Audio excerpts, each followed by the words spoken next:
जी नाज़रीन, मैं अपने स्टाफ, अपनी टीम और अपने अदारे में आपको खुशामदीद कहता हूँ। नाज़रीन, जो डिज़ीज़ेज़ हैं, जो इलनेस है और ये क्योंकि बरहक हैं, बहरहाल दुनिया में कोई ऐसा इंसान नहीं है जो कभी न कभी बीमार ना हुआ हो।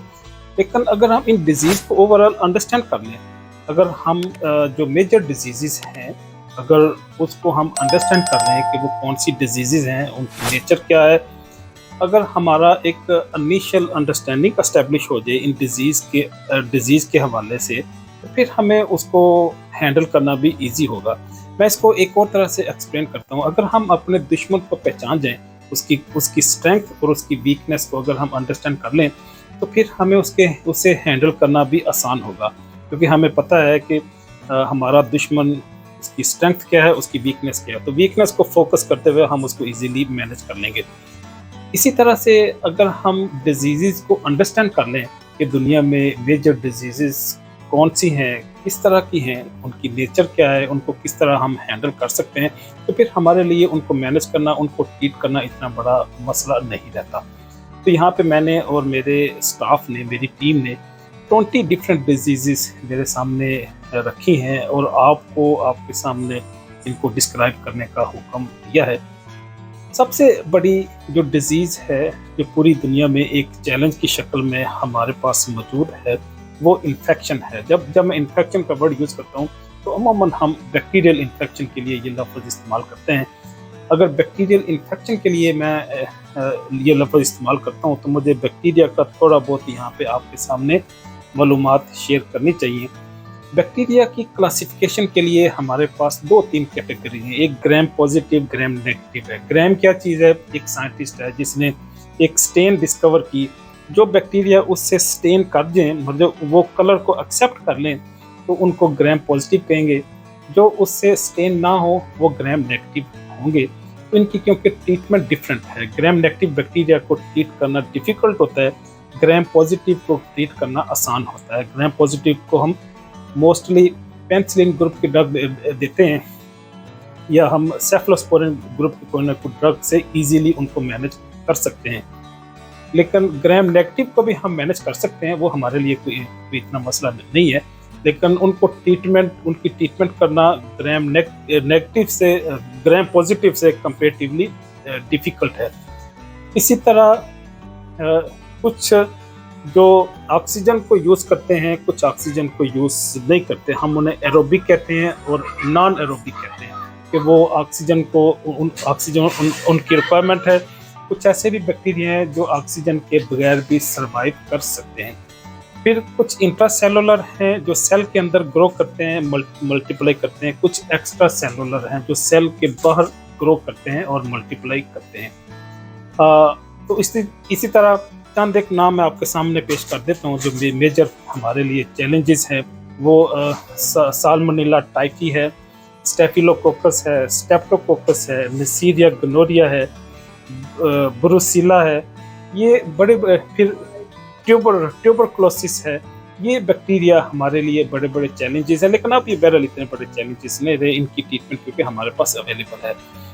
जो दूसरी डिजीज़ है या ग्रुप ऑफ डिजीज़ है, वो वायरसेस हैं, वायरल इन्फेक्शन है। वायरल इन्फेक्शन को कंपेरेटिवली ट्रीट करना ज़रा मुश्किल होता है, लेकिन अमूमन जो वायरल इन्फेक्शन होती हैं उनका एक लाइफ साइकिल जब कंप्लीट हो जाए, वो चाहे 2 डेज़, 3 डेज़ या 7 डेज़ का हो, तो उसके बाद पेशेंट ऑटोमेटिकली अपनी इम्यूनिटी की वजह से रिकवर कर जाता है।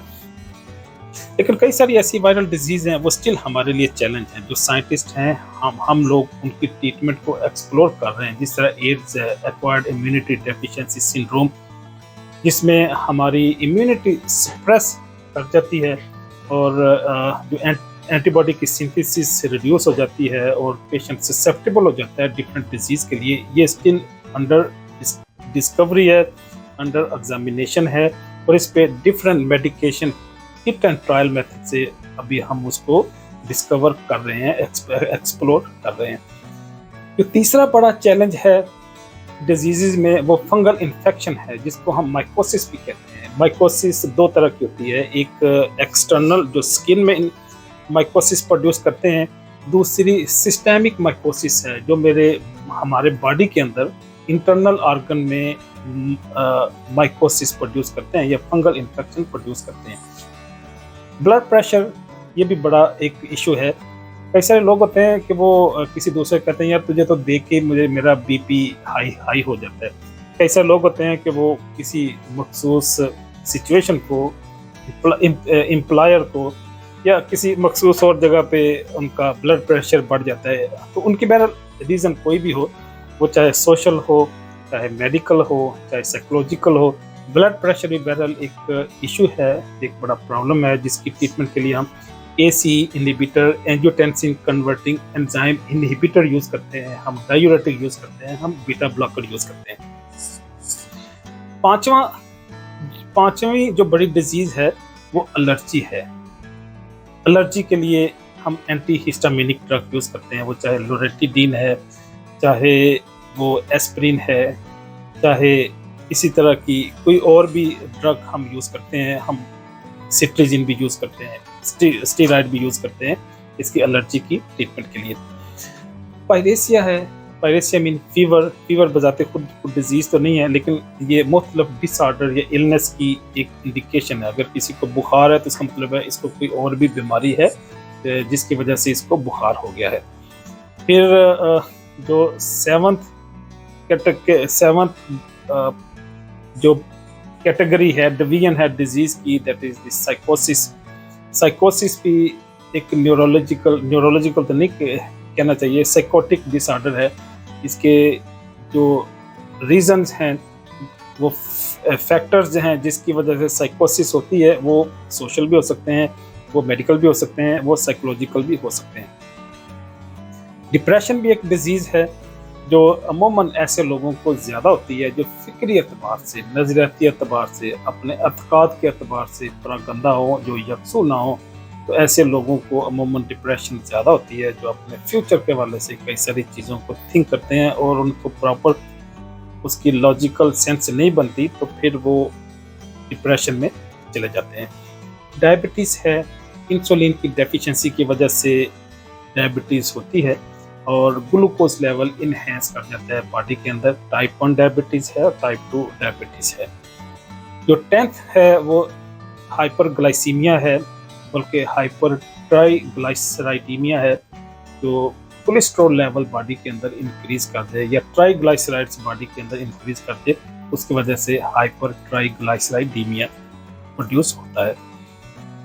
फिर इम्यूनोलॉजिकल डिसऑर्डर है, इम्यूनिटी सप्रेस कर जाती है। हम एंटीबॉडी एक्सटर्नली पेशेंट को देके उसकी इम्यूनिटी को मेंटेन करते हैं या इनहेंस करते हैं। इसी तरह जो 12th बड़ा कैटेगरी है डिजीज़ की, वो पैरासिटिक डिजीज़ हैं। डिफरेंट पैरासाइट्स हैं जो डिजीज़ प्रोड्यूस करते हैं। इसमें एक एग्जांपल आपके सामने पेश करूंगा मलेरिया की। प्लाज्मोडियम की वजह से ये मलेरिया होता है।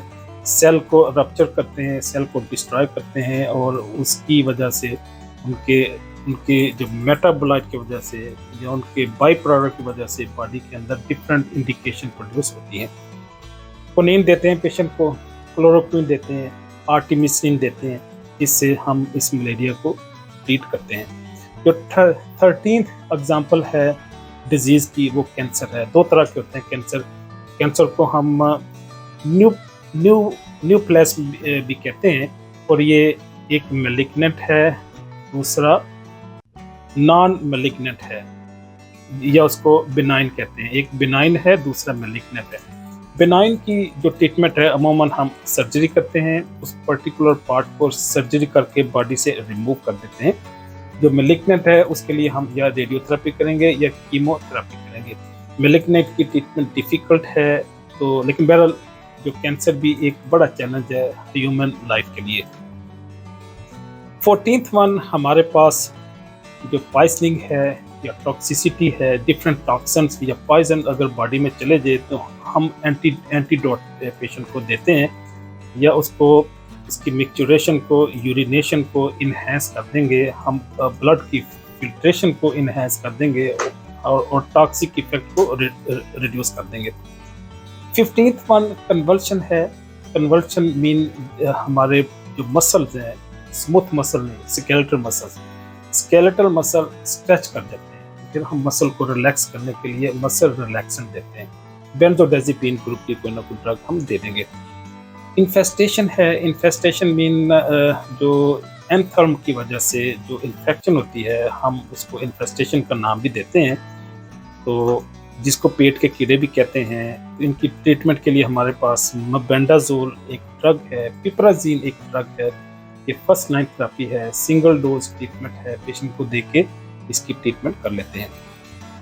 हार्मोन की डिसऑर्डर है, हार्मोनल डिसऑर्डर, ये भी 17th बड़ी डिजीज़ है। हार्मोन की कंसंट्रेशन बॉडी के अंदर इंक्रीज कर देगी या रिड्यूस कर देगी। इंक्रीज कर गई तो एंटी हार्मोन दे दिया, अगर रिड्यूस कर गई तो हम एक्सटर्नली पेशेंट को ओरली या इंजेक्टेबल फॉर्म में हार्मोन दे के उसकी डेफिशिएंसी को रिकवर कर देंगे।